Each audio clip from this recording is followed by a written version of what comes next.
And how does that nation then end up losing that success and falling apart, collapsing, being invaded, etc. Basically, the decline, the rise and fall of a nation, right? And this is not just something Allah is saying, like I was establishing yesterday when we said, يَعْلَمُونَ أَنَّهُ الْحَقُّ مِنْ رَبِّهِمْ, that this is truth from their Rabb. Allah is not just giving us the story of one nation at some point in history. Allah is giving us a formula.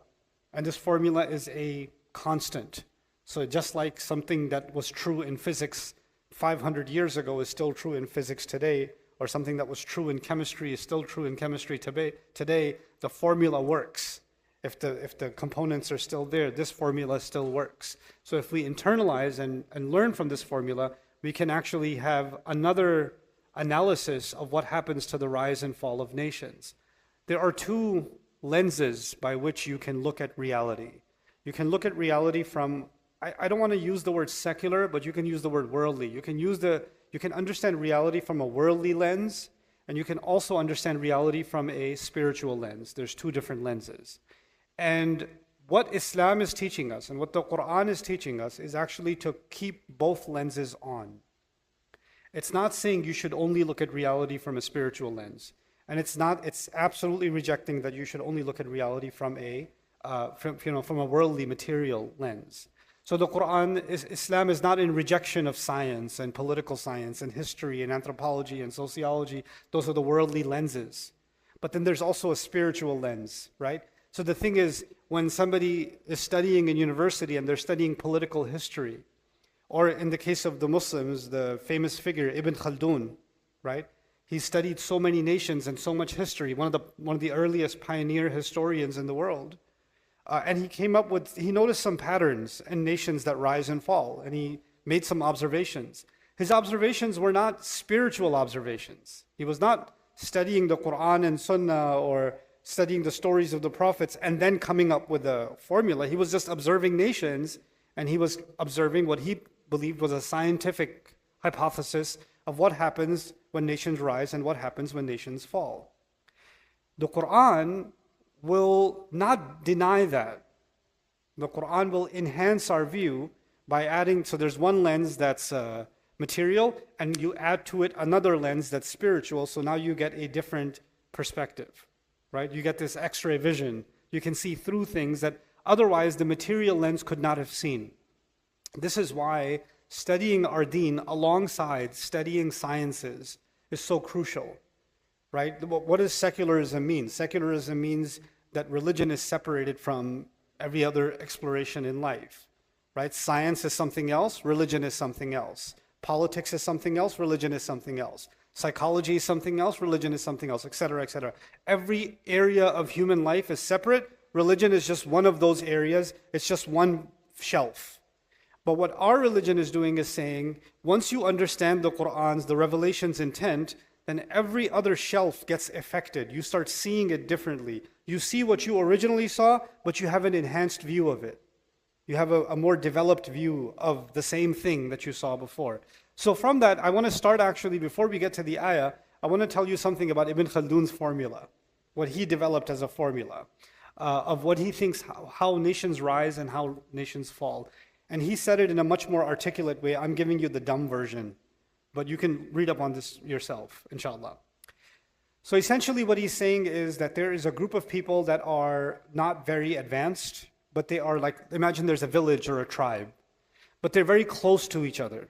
You know, like families in the tribal areas, they're much more united, right? And they defend each other and they stand by each other and they're helpful to each other. All the neighbors know everybody kind of thing. They're more unified as a people. And when they are unified as a cause, then they decide to expand or to grow. And because they are so committed to each other, even though they're a small force, they are a powerful force because of their unity. And they're able to grow and grow and grow until they might even rebel against a larger power and take over. They can become that powerful. Only because they are so united internally. So once they become a power, then they start establishing a new kind of government, a new kind of structure, based on their original vision and principles. Once that happens, and the nation that used to be weak, materially weak, but socially strong together, asabiyah he calls it, a strong sense of unity, Once they develop that power over time, people don't have the same connection to each other anymore. People are now part of a larger, more powerful civilization, and they are connected because they're all citizens of the same nation, but the neighbors don't know each other like that anymore. And the families don't know each other like that anymore. The unity is now kind of weakened, even though on the looks of things, the buildings are bigger, and the roads are more impressive, and the military is huge. So it looks stronger by appearance, but actually as far as the cohesion of the people, the asabiyah of the people, it's gone. Or it's disappearing. And when it starts disappearing, groups start forming, and they start becoming suspicious of each other, and the politics start getting corrupted, and there's infighting starts happening, and political ideologies start separating. Things you never imagined in the village are now happening with the children of those people, and they're going at each other's throats, right? Once that happens, that nation actually, even if it looks strong, it's actually become weak. Because they're becoming more and more and more individualistic. Everybody's looking out for themselves. They're not looking out for the tribe. They're looking out for themselves in the end, right? And when that happens, another group that is small and a village and very united says, there's an opportunity here. These people are weak, and they come and they take over. And the cycle starts all over again. The weak take over, they become the power, they grow and advance, and then their unity collapses, and there you go, again and again. An even simpler way of thinking about it is something, an old saying that, again, I'll butcher it, but you probably heard it many, many times, that tough times create strong people. And strong people create good times. And good times create weak people. And weak people create tough times. And the cycle repeats itself. And that's something you can see. I mean, we see it here in the United States firsthand. We're in the middle of, this cycle. Nations have seen this cycle all over the world. Every time I go to the United Kingdom a lot. I don't know why they call it a kingdom anymore, but still. I go to the UK a lot. And every time I go there, I just stare out the window because their streets are ugly. Their buildings are ugly. Their neighborhoods are ugly. Everything's ugly in England. The only thing nice about England is when you leave the city and it's nice fields, right? And I stare at this place and I say, man, you guys took over almost the entire planet. You couldn't build a nicer house? Like you could, something happened here, right? How did these people, and it's a little tiny speck on the map. It's nothing. It's a little island. And they took over the entire planet somehow. The mighty British Empire, the sun never sets on the British Empire. And now back squeezed again, right? SubhanAllah. So there is this life cycle of nations that in a secular sense you can study. But now today we're going to look at the Qur'an's lens of that, of the prosperous nation. And that's what Allah describes in this ayah. This is ayah number 112 of Surah An-Nahl. So Allah says, وَضَرَبَ اللَّهُ مَثَلًا, and Allah has struck an example, قَرْيَةً, an example of a town, a village, a city. قَرْيَة can be a society. You can look at it like that. Okay, a society. كَانَتْ آمِنَةً مُطْمَئِنَّةً, a city that had been, or a town that had been safe and calm. We're going to explore the words safe and calm. This is the two descriptions Allah is giving of this society. Amina suggests that they are safe from outside attacks. They're safe and secure. They have no issues. They have no issues in terms of homeland security, or terrorism, or invasion, or cyber attack, or whatever else. In the ancient world, that maybe there's a town that on the one side there's ocean and mountains, so they can't be attacked from that side, right? Or they have some other natural barriers that protect them from being attacked. Or they have allies on sides of their border, so they don't have to worry about being invaded, etc., etc. So they're politically and militarily secure, amina. But just because you're secure and safe doesn't mean that life is good. Safety is one part of the problem. There's another part of the problem, and that is, are there good jobs? Is there good income? Is business successful? How's the economy doing? Can you actually get a good education? Can you actually get a good career after you get your education? What happens in many places in the world where there's a tough economy? Even though there's safety, there's not as much crime, But even if it's safe, but there's not good jobs, young people want to immediately leave and go find a job somewhere else. And go, work somewhere else, etc., right? And there are places, for example, for instance, India is an interesting example. It's overall a stable country. With all of its problems, it's a stable country, right? But it's a highly, highly competitive economy. It's a highly competitive economy. So even for one job, you might have 1,000 people applying for the same job. And even if you graduated at the top of your class, it's not easy for you to just get into the workplace, right? So one of the dreams of the young Indian man or woman is to get a job abroad somewhere where there is far less competition. There's far, far less competition, right? So what happens, even if a state is amina, even if it's technically safe, it may not be mutma'inna. And the economy is one part of that. Allah is describing a country or a state or a village that is safe and it's also calm. Calm means you don't want to leave here. Calm actually means things are settled. It also means from a safety perspective, there's outside threats. Outside threats are covered in amina. And there are inside threats. And the inside threats are covered in mutma'inna. So from international issues solved, domestic issues solved. By the way, even to this day, whenever there's an election in any country, what are the two issues every candidate in the world is talking about? National security, the economy. This one is good on security, but he's bad for the economy. This one's tough on security, good for the economy. Security, economy, security, economy, security, economy. You could have 100 other issues. America could talk about abortion or LGBT or whatever else. What do people in the end actually care about? Security and economy. That's it. Is it amina? Who's going to give us amina mutma'inna? Just give me that. Nothing else matters in the end, right?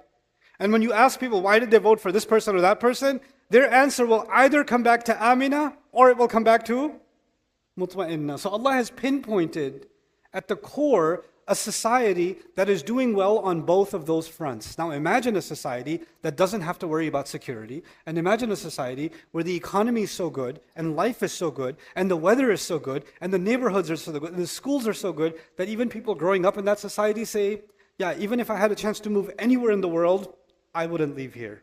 I'd rather be here. This is the place to be. It's such an amazing place that others would want to come here, but we wouldn't want to leave. Kind of thing, right? That's aminatan mutma'inna. Now Allah describes further, and by the way, mutma'inna, tama'na in Arabic is a really interesting word, and naqa is also amina is also an interesting word. Naqatun amun, a camel that is very strong, muscular, is actually called naqatun amun, from the word amun. So the strength of a nation is captured inside aman. Also, by the way, what's an amana? Easy Arabic word that many English speakers also know. What's an amana? Anybody know? You can say it. It's okay. It's halal. It's not a khutbah. Your good deeds will not be wasted away if you open your mouth. What's an amana? Now, if I give you an amana, what's that? I trusted you with something. That's because you're going to keep it secure. The idea of something being secure is it's an aman. It's handed to you because you're trustable. You're going to be safe with it. So the nation is safe. The tama'nina or itmi'nan, tama'natil ard, or tam'anatil ard, is when the earth was supposed to be like jagged or rocky or up and down, and somebody came and they leveled it. Right? The natural state of the land was it was uneven, and then it was made level. Inkhaffadat al-ard. And that's tama'ninatul ard. The idea being a society otherwise would have been unstable. But they did something in that society to stabilize it. Like they had, if we were living in America 150 years ago, right, and we were coming out of the reels of one civil war, getting ready for another one, or just fighting off the British, etc. There's no tama'nina yet, right? But coming out of World War II, what's there in the United States? There's a tama'nina. Things are stabilized. Now there's a ruffle again, right? But that is the idea of tama'nina. So now both of those are covered. What's next? Allah says, يَأْتِيهَا رِزْقُهَا مِنْ كُلِّ مَكَانٍ. If that wasn't good enough, that this nation is doing so well, Allah says, it's rizq. Rizq, it comes to it from everywhere. Min kulli makan, from all kinds of places.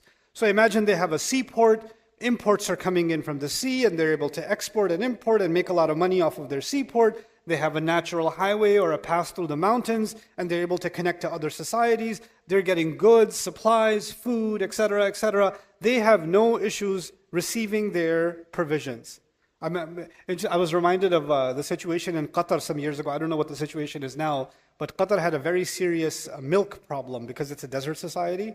So they actually literally had, they were flying in cows into Qatar because they don't have enough milk. Right? Or Australia, when they were building their railroads, it was too hot. The bush, which they call the desert, they call it the bush. The side of one side of the country, Sydney, etc., and the other side, like Perth, Melbourne, etc. They're so far apart from each other, and there's jagged, terrible territory in between that's too hot to live. So they had to build a railroad system, and horses would die when they were trying to build the railroads. So they actually brought in camels, and they brought in the Afghan 112, 115, 120 years ago. So many Afghanis moved to Australia to build the railroads. The railroads in Australia were built by the Afghanis. And there are masajid that are over 100 years old that are on the way, right?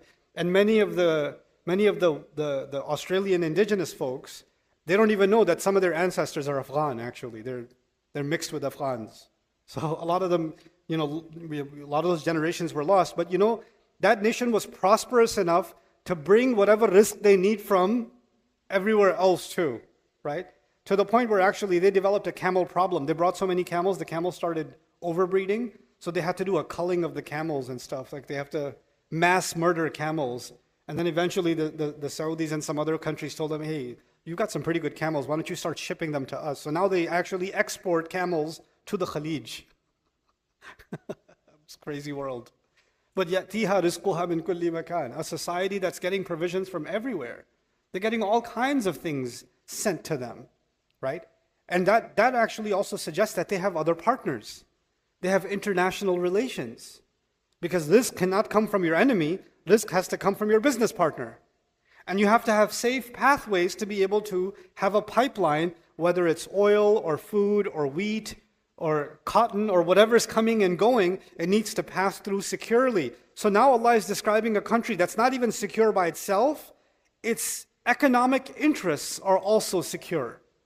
Its international relations are also secure. This is the best of the best of the best scenario that a nation can have. يَأْتِيهَا رِزْقُهَا مِنْ كُلِّ مَكَانٍ. You'll notice also as I'm describing this, such brief language, and yet Allah covers such deep geopolitical, economic, domestic, international issues in just a couple of phrases. And we're just, a third of the way through the ayah. Now all of a sudden the climate changes. فَأَذَاقَهَا اللَّهُ. And by the way, one other important conversation, Allah used the word town, qarya, which is a feminine word. And then He described the town as amina, feminine word. Mutma'inna, feminine word. يَأْتِيهَا, feminine pronoun. رِزْقُهَا, feminine pronoun. مِنْ كُلِّ مَكَانٍ. Right? Everything is referring to the qarya. Why? This is actually a way of doing shumul. Basically, sometimes the society is doing really, really well, but there's also a very poor class in that society.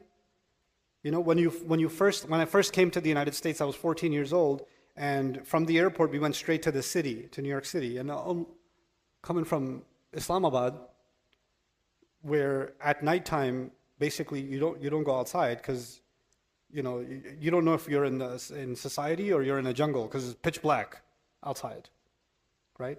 And I come into New York City, I'm looking at these buildings like, whoa, these people.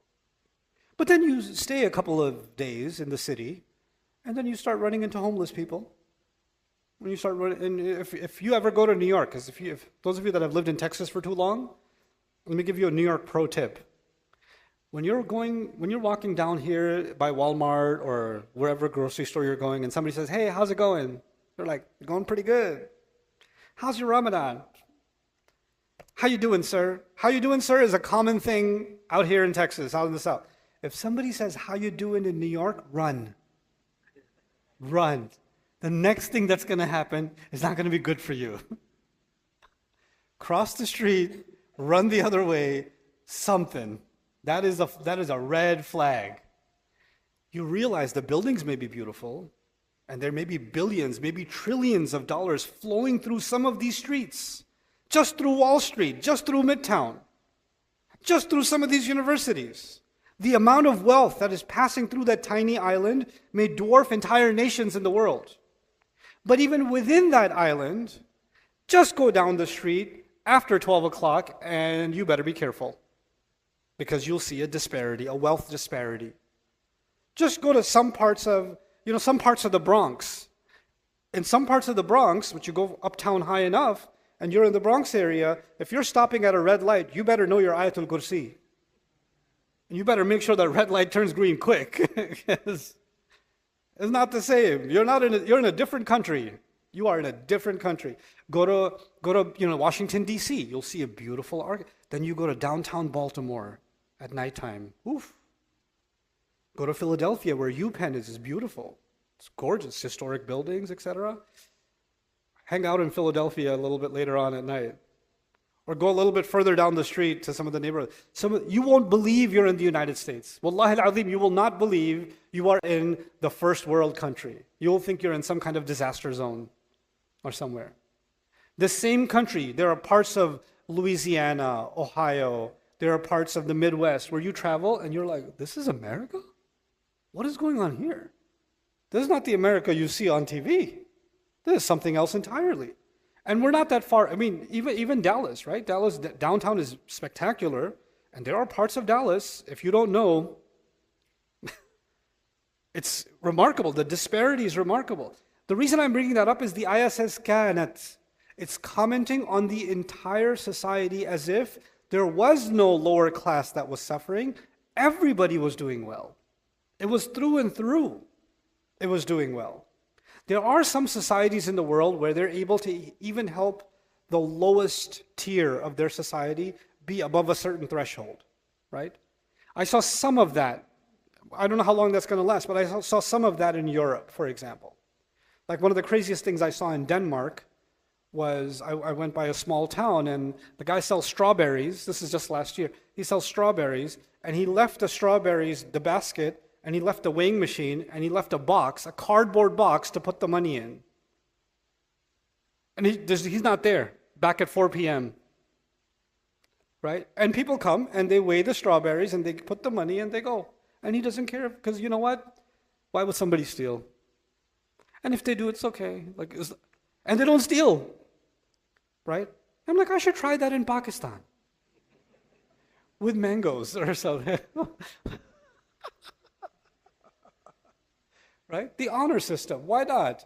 You know what? A society has to be at a certain level of collective prosperity to be able to do things like that. It's completely mutma'inna. There's no security camera. There's no guard, etc. To not tell you who it was. I was in Pakistan driving, and I got a call from a scholar. Kahan pe ho? I was like, where are you? I was like, I'm on this highway. He goes, pull over. I'm coming to get you. I was like, okay. So I was happy to meet him. And he's a famous scholar, and he came to meet me with a pickup truck with a bunch of guys with machine guns first, and then behind him is SUV, and behind them another pickup truck with a bunch of guys with machine guns. And that's just because he's a scholar and some people disagree with some things he says. Right? So he's got to have an entourage of like 20 armed guards to go back home to his village in the middle of nowhere. Right? That's the opposite of aminatan mutma'innatan ya'tiha rizquha min kulli makan. Right? Now we're in this beautiful, amazingly secure country that Allah has described, this town that Allah has described, and now things take a turn. Allah says, فَأَذَاقَهَا لِبَاسَ الْجُوعِ وَالْخَوْفِ أَذَاقَهَا اللَّهُ لِبَاسَ الْجُوعِ وَالْخَوْفِ. What a thing to say. Allah says, actually before he says that, he says, فَكَفَرَتْ بِأَنْعُمِ اللَّهِ. Then that town, the whole society became ungrateful for the favors of Allah. They became ungrateful for the favors of Allah. Today, I will not describe what does it mean to be ungrateful for the favors of Allah. That's tomorrow's job. But at least we know what the crime is, according to Allah. They became ungrateful for the favors of Allah. I'll only describe one thing today, which is the word ni'mah. The plural is an'um. An'um is a few favors of Allah. Ni'am is many favors. So even though they enjoyed such great prosperity, Allah is saying, Allah only has to open a couple of doors for you, for your society to flourish. There's not a million doors that need to open, a couple need to open. Just an'am, not ni'am. And your society will be through the roof, through the skies. But anyway, ni'mah comes from the word nu'uma. Many of you are familiar with the name of a surah, Surah Al-An'am. What does an'am mean? Anybody know an'am? Cattle, right? Cattle is called an'am because they walk softly. Nu'uma actually has to do with gentleness and softness. And ni'mah is something that creates comfort, softness, ease. So the idea of an'umillah is Allah provided means by which life became soft and easy in that society. That's actually what the description here is. They were ungrateful for the an'um of Allah. By the way, when life is really good, how many people here moved from another state to Texas? Okay, so which means you came from a tough place. Because this is an easier life than probably where you came from, chances are. If you came like me from New York or the East Coast, then definitely there's a different an ease of lifestyle, for example. And many folks that moved, right, they were able to do things for themselves and their family after they moved that they were not able to do where they used to be, right? They were, working hard. Maybe they were working, even a blue-collar job, working at a factory, working in the taxi business, working at a grocery store, just, even commuting to work, getting pushed around on a bus or a train for an hour and a half back and forth every day, saving. Then even more than half their income is disappearing in taxes and parking tickets or whatever else. It's a crazy life. And you pull out of that, and then you're able to give your family a home, and you're able to give them a better education, and, the kinds of things that we didn't imagine in a different country or in a different state even, right? We're able to do that. The thing is, though, the next generation comes up. Now, for example, here in the East Plano, we have beautiful homes around the masjid, and these children, their normal is to be around a giant masjid. And their normal is to see beautiful apartments and homes. That's their normal. They don't know the life of, one guy living with 4 roommates, and they share, they take turns on who's going to sleep. Because the other guy's going to drive the taxi, and then it's your turn to sleep. And they don't know that life. They don't know the paper plate life. They don't know can I afford 1 slice and 1 slice of pizza or 2? They don't know that life, right? They know Mom, there's no orange juice in the fridge. I told you I hate apple juice. They know that life. What happens to that next generation? Do they start taking some of those things for granted? Do they become ungrateful for what they've actually got? You could see this at the individual level, right? And then you always give them when I was your age, we used to have to take the bus and we were standing in the snow and Dad, I heard the snow story 1,000 times. Come on. We're in Texas now, get over it. Right? Oh, we're not in New York anymore, etc., etc. An entire society that forgets that there was a time where things were not easy. And it took work to build a nation that is prosperous. Nations that are prosperous don't just pop up. It takes sweat, toil, war, independence, freedom, revolution. And even to build a government structure that's going to sustain and building those business ties, all of that stuff none of that stuff happens automatically. But now that that's in place, isn't it easier for a society to start taking that for granted? We're number one. Well, because we are. Look at us.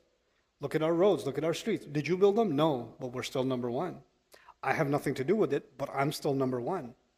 You're proud off the back of the backs of the labor of the people who came before you, not yourself. And because everything's already in place, you don't have to work for it anymore. And so easily you could see Ibn Khaldun's theory. These people are not going to appreciate what they've been given. They're going to mess it up. Even at the individual level. Forget the societal level. We're talking about the level of society. Even at the individual level, there are people who had nothing and they built a business empire. I know people like that. I know people that were taxi drivers. They used to drive. I even met someone recently. They used to drive people to Wall Street and to the stock exchange. And eventually in his career, he rang the bell on the stock exchange opening morning. That's a journey. That's a journey, right? There are people that have, they go eat pizza after owning a multi-million-dollar company. They go eat pizza at the place where they used to work and serve the pizza when they were in college or when they were in high school. There are people like that. But what happens if they die and they give the business to their son or daughter or their kids? What happens to that business? What happens to that empire? It starts collapsing. Why? Because they were just not, they don't have the mindset. They don't have an appreciation of what it took to get this.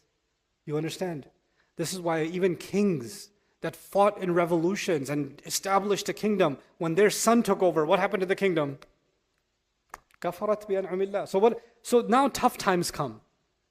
أذاقها الله لباس الجوع والخوف بما كانوا يصنعون. This is the last thing for today. Allah made them, the strangest phrase in this ayah, Allah made them taste the clothing of hunger and fear. Listen to this carefully. Allah made them taste the clothing of hunger and fear. Normally nobody eats their clothes, right?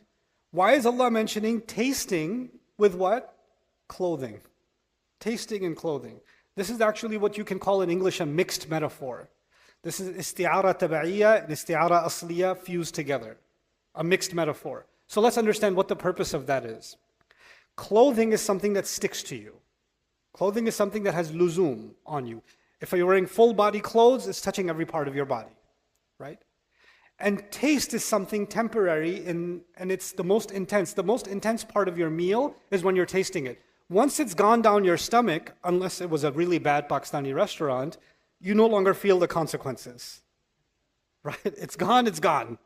You ate the thing, it's gone. The moment where you actually experienced it, truly experienced it, is when you were tasting it. So it's the most momentary part of the experience.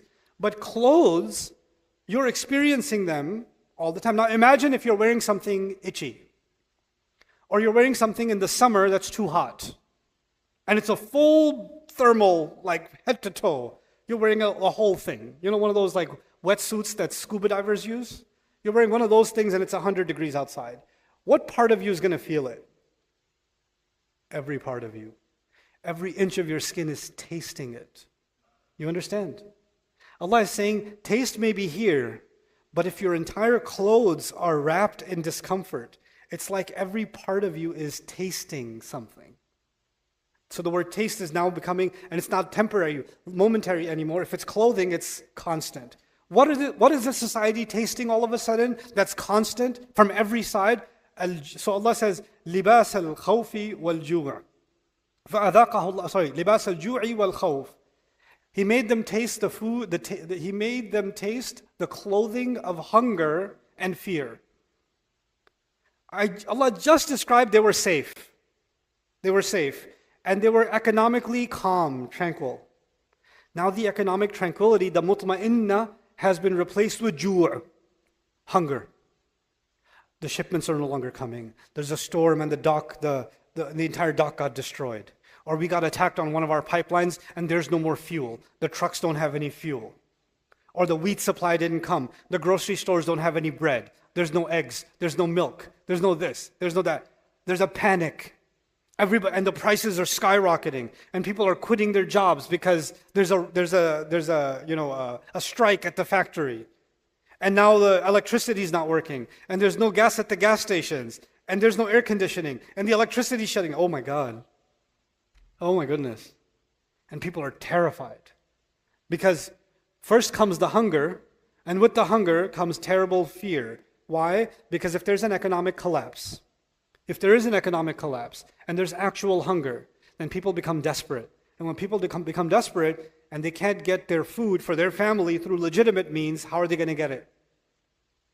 They're going to shoot up somebody's house, break it and take it. First, libas al-ju', followed immediately by libas al-khawf. If you're living in a society where everybody's dying for food for their baby, and you got a bottle of milk in your hand and you're just walking home, are you going to be terrified? Somebody's going to come and pop you and just take the bottle. Man, my family first. So libas al-ju' wal khawf. That same society that they said we'd rather live nowhere else. We would rather be here than anywhere else. all of a sudden the entire scene has been flipped. They live every second in hunger and in fear. How do we know it's every second and from every direction? Because Allah said they taste food, clothing. And clothing touches every part. So it's like, it's not just one problem. It would be, oh, the electricity went out. That's one problem. The gas is not available. That's one problem. There's a fuel shortage. That's another different problem. There's a food shortage. It's a different problem. The police isn't around. That's a different problem. But imagine all those problems all at the same time. This is itchy. This is itchy. This is itchy. If one part of your body is itchy, you can just scratch it. What happens when the whole body is itchy? What are you going to do? It's paralyzing. You're engulfed in it. You're completely engulfed in it. So this society that was taken care of from every direction, يَأْتِيهَا رِزْقُهَا مِنْ كُلِّ مَكَانٍ, is now suffering from every direction. Exactly the opposite of what it used to have. One thing I didn't tell you about the word rizq before I let you go today. The word rizq is really important. Rizq, we commonly translate that as provision. In its original meaning, rizq actually has to do with taqwiyah. It has to do with strengthening. You know, Yusuf alayhi salam, when the two prisoners, he was telling them the story, he used the phrase طَعَامٌ تُرْزَقَانِهِ, food that is going to strengthen you, food that is going to replenish you. When Allah said about this town, يَأْتِيهَا رِزْقُهَا مِنْ كُلِّ مَكَانٍ, its rizq comes from everywhere. Every time imports come, every time the ships dock, every time the camels come back, every time the caravan returns, actually, every time that society gets stronger, their military gets stronger, their economy gets stronger, their job market gets stronger. Every single day, things are actually getting better and more stable and more stable and more stable. And if the economic numbers are going up and the security establishment numbers are going up, you're looking at these charts, you're saying, there's no way this is going to fall apart. All the charts, all systems go. There's not even any orange. Everything is green, green, green, green, green.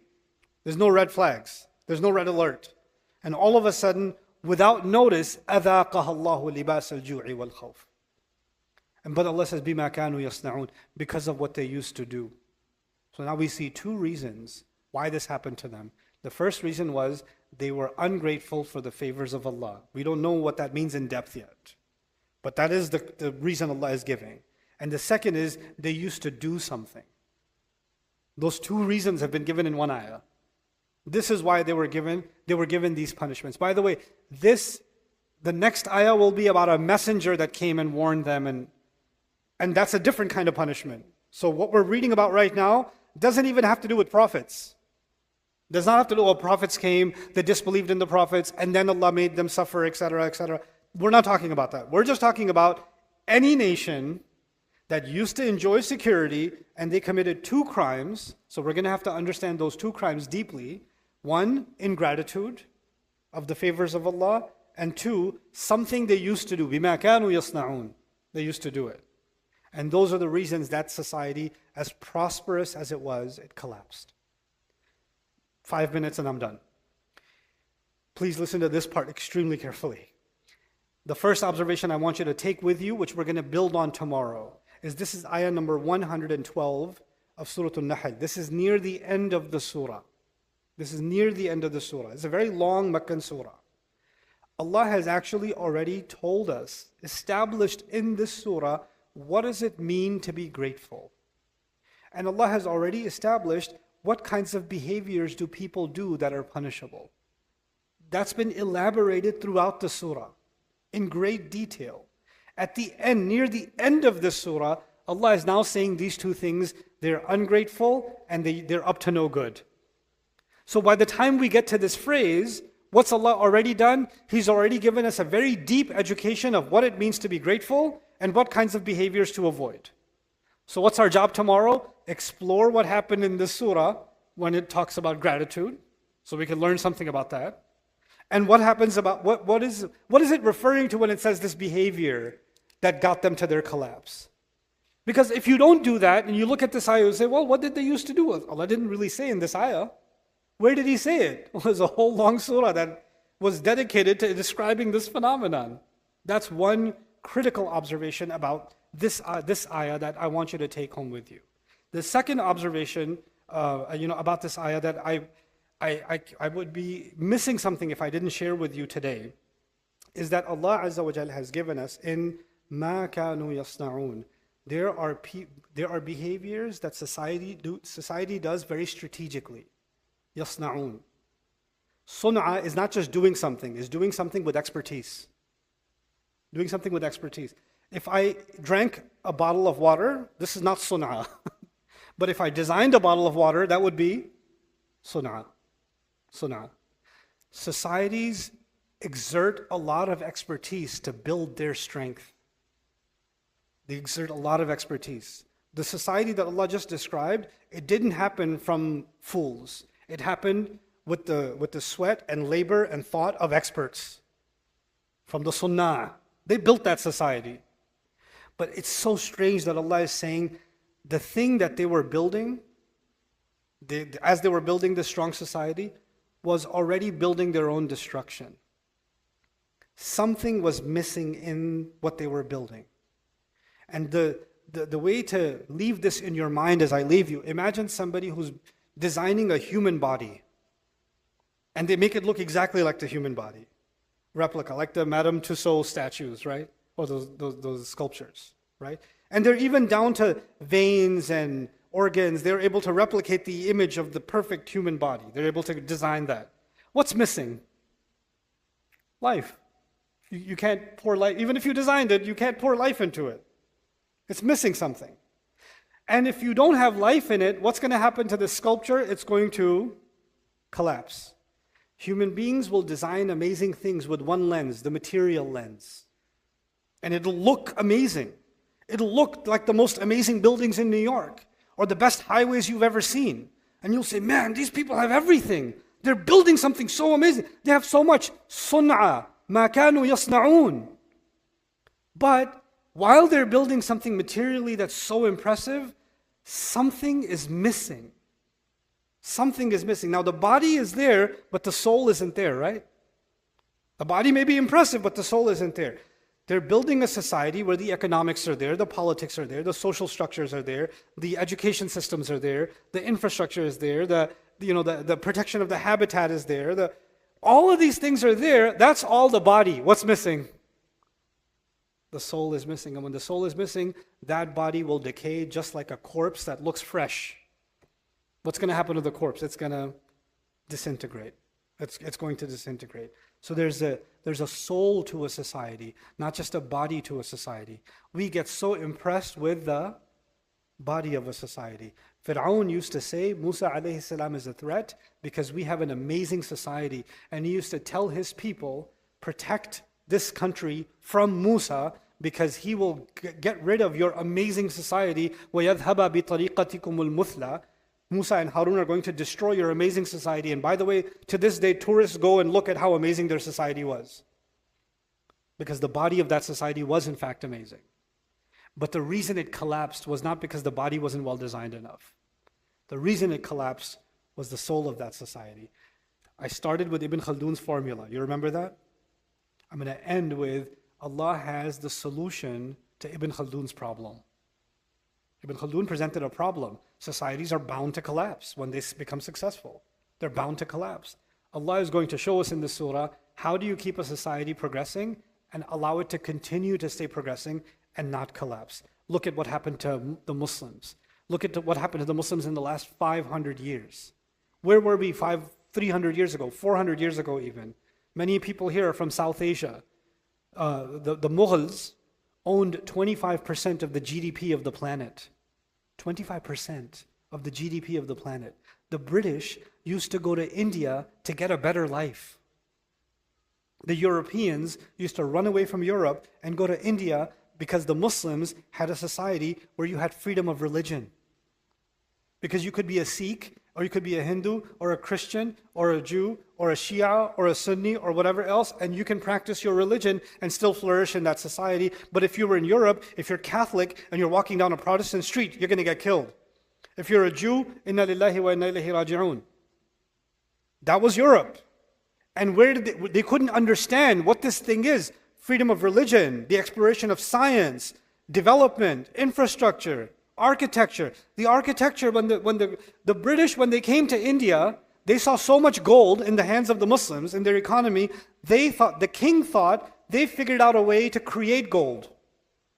So he commissioned, in England, he commissioned scientists to receive the Arabic books from the Muslims to translate them so that we can learn chemistry, so we can learn to create gold. At Oxford and in Cambridge, they were, by the way,